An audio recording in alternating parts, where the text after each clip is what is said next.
ایسے اوپر بندے چڑھ جاتے ہیں، نیچے لٹایا ہوا ہے تو مسلمان کیوں ہے، تو اسلام چھوڑ دے، اوپر چڑھے ہوئے ہیں۔ بعض کو مارا جا رہا ہوتا تھا، کلمہ چھوڑ دے، رسول پاک کا ساتھ چھوڑ دے۔ ہر طرح سے گویا کہ خواتین کو، آدمیوں کو ظلم و ستم کا سامنا تھا۔ جو مسلمان ہو گئے ان پر گویا کہ قیامت جیسا منظر، طوفان، تکالیف کا آ جاتا تھا۔ یہ سب حالات صحابہ نے برداشت کیے۔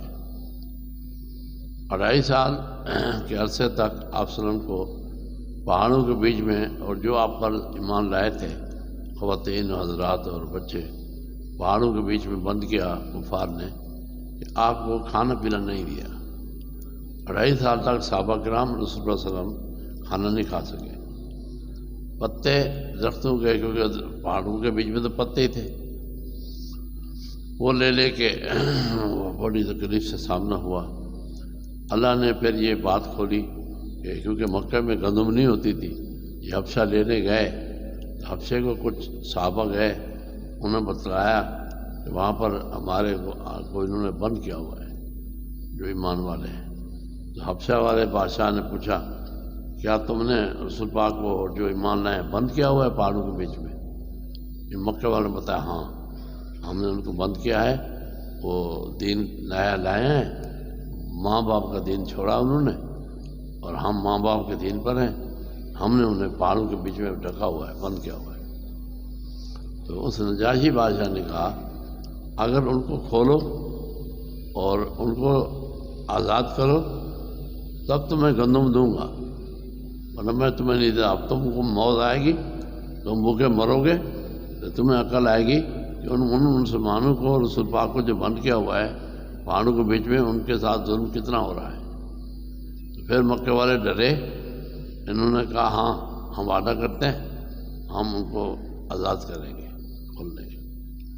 اب تک 2.5 سال تک روٹی نہیں کھا سکے صحابہ، اسلم بھی نہیں کھا سکے، اور باقی رہے بچے بھی معصوم پیدا ہوئے، تو وہ خواتین جو ایمان لائی تھی نا بچے بھی معصوم تھے۔ اب ان کے لیے دودھ کا مسئلہ ہوتا تھا، دودھ کہاں سے پلائیں؟ کوئی ماں کھائے تو دودھ پیدا ہو، ماں کھا نہیں سکتی، دودھ پیدا کہاں سے ہو؟ تو اتنی بڑی تکلیف کا وہ سامنا ہوا، تو وہ اتنی بڑی تکلیف کے سامنے سے اللہ نے ان کو ثابت قدم رکھا۔ آج تھوڑی سی تکلیف آ جائے تو ہمارا حال کیا ہوگا؟ تو اس صورت میں اللہ پاک نے آپ سب کو تسلی دی کہ آپ گھبرائیں نہیں، حالات کا مقابلہ کریں۔ آپ کے صحابہ بھی حالات کا مقابلہ کر رہے ہیں، وہ بھی تکالیف کو برداشت کر رہے ہیں، بھوک، پیاس، افلاس، تنگ دستی، ظلم، ستم سہ رہے ہیں، ان کو مارا پیٹا جا رہا ہے۔ کبھی کبھی رسیاں باندھ کے گھسیٹتے تھے تو گلیوں میں مکے کی، تو وہ صحابہ گھسیٹے جا رہے ہوتے تھے، وہ گھسیٹ رہے ہوتے تھے، کوئی ٹھوکر مارتا، جو سے دل جاتا وہ کرتے تھے، جیسے دل جاتا، کسی کے دل میں جو بھی آتا تھا۔ ایسے ظلم و ستم کے کہ آپ سب کا ارشاد مبارک ہے، جتنے انبیاء علیہ السلام تشریف لائے، جتنے 1,24,000 2,24,000 انبیاء علیہ السلام مبعوث ہوئے، ان تمام کی تکالیف جمع کر لی جائے اور مجھ اکیلے کی تکالیف کو ایک دوسرے پڑھنے میں رکھا جائے تو میری تکالیف جو ہیں سارے انبیاء کی تکالیف سے زیادہ ہوں گی، میری تکالیف کا پڑھنا بھاری ہوگا سارے انبیاء کی تکالیف۔ اب سارے انبیاء کی عجیب عجیب تکالیف ہے، سب آپ سن کو ہوئی ہیں، تو وہ تکالیف کا تسلی دیتے ہیں جگہ جگہ اللہ پاک رسول پاک کو تسلی دیتے ہیں، جگہ جگہ اللہ پاک تسلیاں دیتے ہیں صحابہ کرام، تاکہ جو ثابت قدم رہے، دین حق پر ثابت قدم رہنا بہت بڑی بات ہے۔ کیونکہ آسانی میں تو ہر کوئی کہتا ہے لبیک لبیک، مشقت میں کوئی لبیک بولے تو پتہ چلے۔ تو یہ دور جو صحابہ کرام والا ہے، یہ آپ صلی اللہ والا ہے، یہ مشقت والا دور ہے۔ اب جتنے بھی حالات آپ پہ سنائیں گے اس سے زیادہ بھی حالات موجود ہیں، اس سے زیادہ بھی حالات مشقت کے موجود ہیں جتنے بھی سنائیں۔ خزانہ بھرا ہوا ہے، جب اتنی بڑی حدیث پاک آ گئی، سارے انبیاء کی تکالیف ایک پڑھنے میں، اکیلے رسول پاک کی تکالیف، نبوت کی دعوت کی، نبوت سے پہلے کوئی تکلیف نہیں ہے، نبوت کے پہلے تو سب سے محبوب رسول پاک ہیں۔ ایک واقعہ پیش آیا کعبۃ اللہ میں، حجر اسود کو رکھنا تھا، سارے سردار کہتے حجر اسود میں رکھوں گا، تو اختلاف کی صورت پیدا ہو گئی۔ اب پھر کسی نے کہا آج چھوڑ دو، کل ایسا کرنا، کل جو صبح سویرے آئے کعبۃ اللہ میں وہ فیصلہ کرے گا، اس کے فیصلے پر حجر اسود کو رکھا جائے گا۔ جب صبح سویرے آئے، سب سے پہلے کعبۃ اللہ میں رسول اللہ صلی اللہ علیہ وسلم تشریف لائے، سب سے پہلے۔ تو سب نے کہا یار یہ تو بہت اچھے ہمارے فیصلہ کرنے والے ہیں، ہم ان سے فیصلہ کرائیں گے۔ سارے مکہ کے سردار جمع ہو گئے، رسول پاک سے درخواست کی آپ ہمارا فیصلہ کریں۔ ہر ایک کہتا ہے کہ حجر اسود کو میں نے رکھنا ہے۔ اب یہ مختلف سردار ہیں، ان کو راضی کرنا ہے، آپ فیصلہ کریں۔ آپ نے کہا سب آ جاؤ، آپ نے چادر بچھائی رسول اللہ صلی اللہ علیہ وسلم نے، آپ نے حجر اسود کو اٹھا کے چادر پہ رکھ دیا۔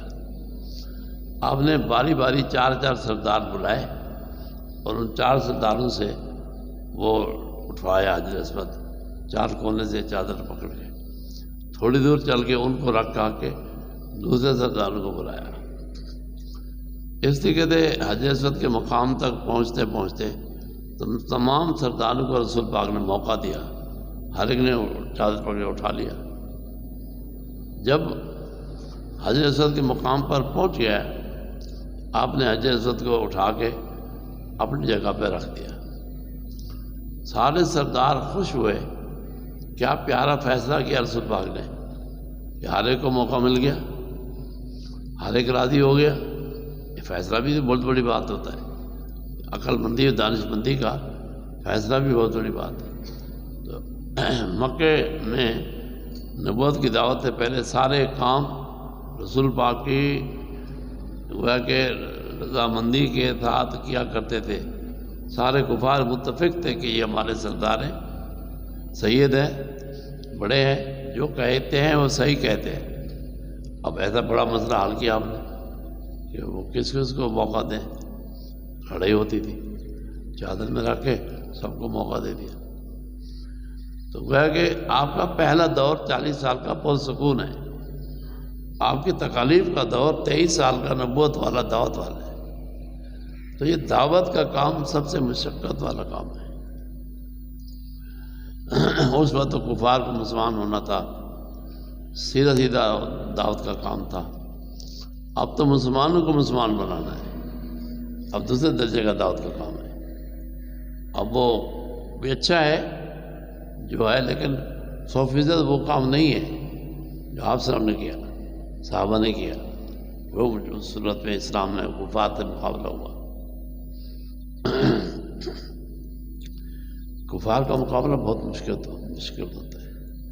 میں سفر میں تھا، ساؤتھ افریقہ کے ایک ملک سے دوسرے ملک جانا تھا، تو وہ بس میں سوار ہوئے ہم، تو میں ایک ہی مسلمان تھا، وہاں مسلمان کوئی نہیں، یا شاید ایک بندہ اور تھا، میرا اندازہ ہے۔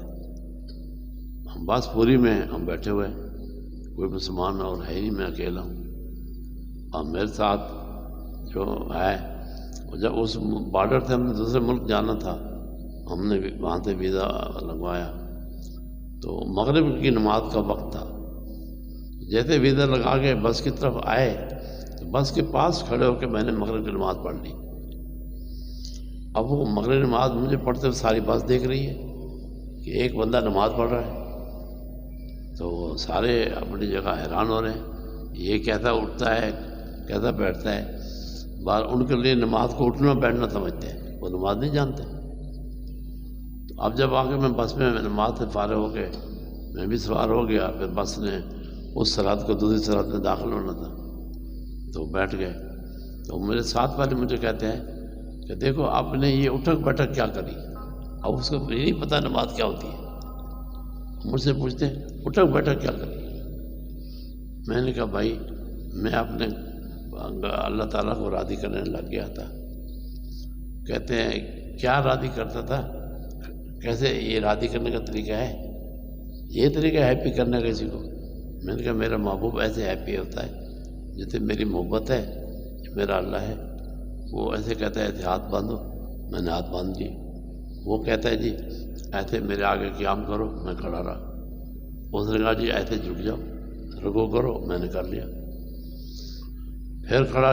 اچھا کہتا ہے یہ جا کے زمین میں کیوں پڑا تھا؟ تو مجھ سے پوچھ رہے بس پر میں نے کہا زمین میں اس کے پاؤں میں پڑا تھا، میں دوست کو منانے کے لیے پاؤں میں بھی پڑنا پڑتا ہے، تو میں اس کے پاؤں پڑ گیا جا کے اپنے محبوب کے، میں اس کو منانے لگ گیا کہ وہ پاؤں سے کوئی پڑ جائے تو راضی ہو جاتا ہے، یعنی سجدے میں اس کو تو اس کے مطابق سمجھانا تھا، تو سارے غیر مسلم تھے، تو میں نے کہا جی وہ اس کے پاؤں پڑ گیا، کہہ رہے پھر اٹھ گیا؟ ہاں میں نے کہا وہ اٹھنا بھی پڑتا ہے، بار بار واپس بھی جانا پڑتا ہے، سارے طریقے اس کے پسند ہیں، جو اس کی پسند ہے، کھڑے ہو جاؤ رکوع میں آ جاؤ، رکوع نہیں جانتے جھک جاؤ سجدے میں، تو میں کرتا رہا۔ جب اس کو میں نے اچھے طریقے سے سمجھایا ہے نا، تو وہ کہنے لگے اکیلے اکیلے کیوں کیا آپ نے؟ اب میرے پیچھے یوں پڑ گئے، پہلے تو یوں پڑ گئے کہ کیا کیوں، یہ کیا کرتا تھا تو؟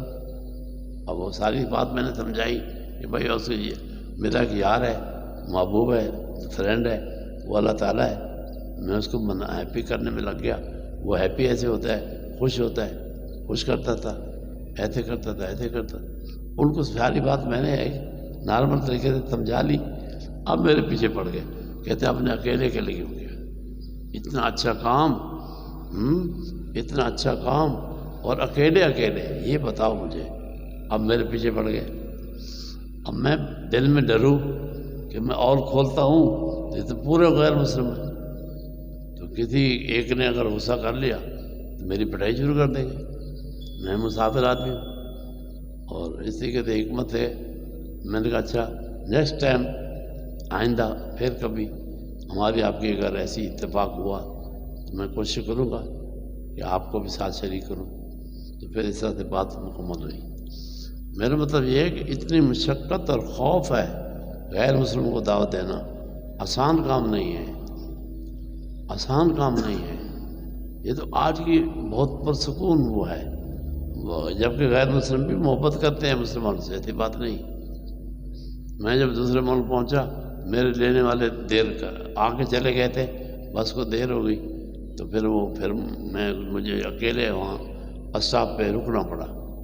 اب اتنے میں غیر مسلم لوگ مجھے دیکھ رہے ہیں، یہ اکیلا ایک مسلمان ہے کھڑا ہوا ہے، تو وہ اس وقت غیر مسلم خواتین میرے پاس آ گئی، اندازہ کر، کہتے آپ اکیلے کیوں کھڑے ہو، آپ کو ضرورت ہے ہیلپ کی، ہم حاضر ہیں، ہوٹل ہے سامنے، گھر ہے، آپ جو چاہیں ہم آپ کو ہر طرح سے تسلی کے ساتھ، اطمینان کے ساتھ آپ کو سہولت فراہم کرنے کو تیار ہیں، آپ ہمارے پاس آئیں۔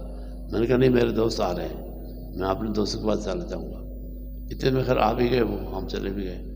میرا مطلب یہ ہے کہ آپ سلام کے ساتھ مکہ مکرمہ میں جو ظلم و ستم ہوا، صحابہ کرام کے ساتھ ظلم تھا، وہ دعوت تبلیغ سے ہوا ہے، دعوت تبلیغ ہی کا سارا مسئلہ ہے۔ وہ آپ نے دعوت دی، مسلمان ہو گئے، اب وہ لڑ رہے ہیں، مار رہے ہیں، تکلیف دے رہے ہیں، بدن چیر کے رکھ دیے۔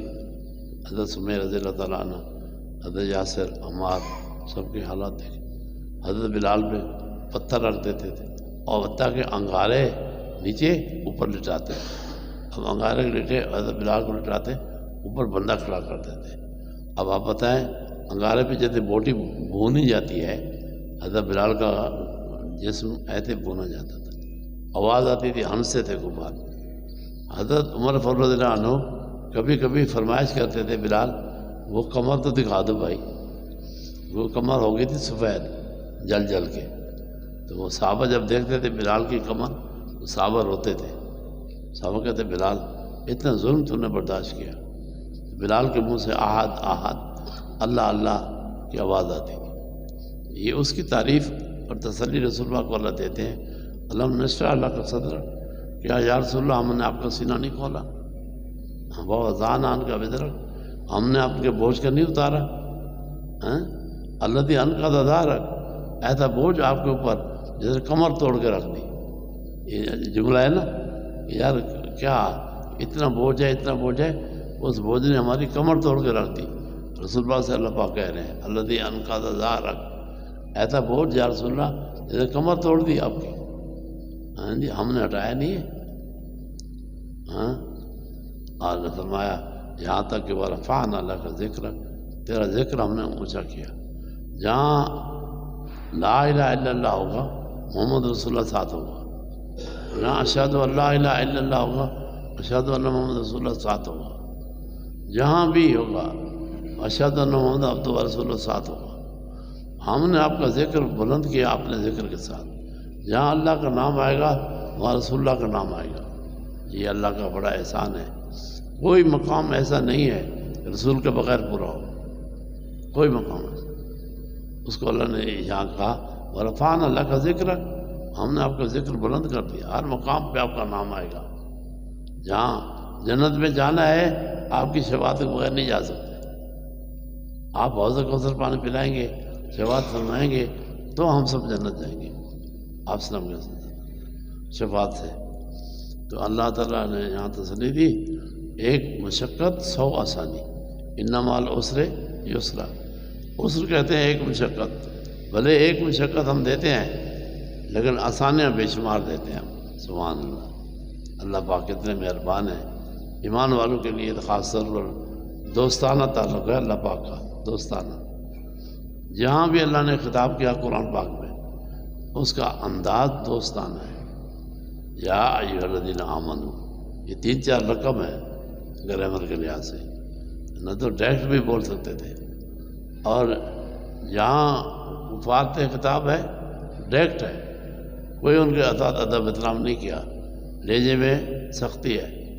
جہاں ایمان والوں سے خطاب ہے لہجے میں نرمی ہے، شفقت ہے، محبت ہے اللہ پاک کی، اس انداز میں بات فرمائی قرآن پاک۔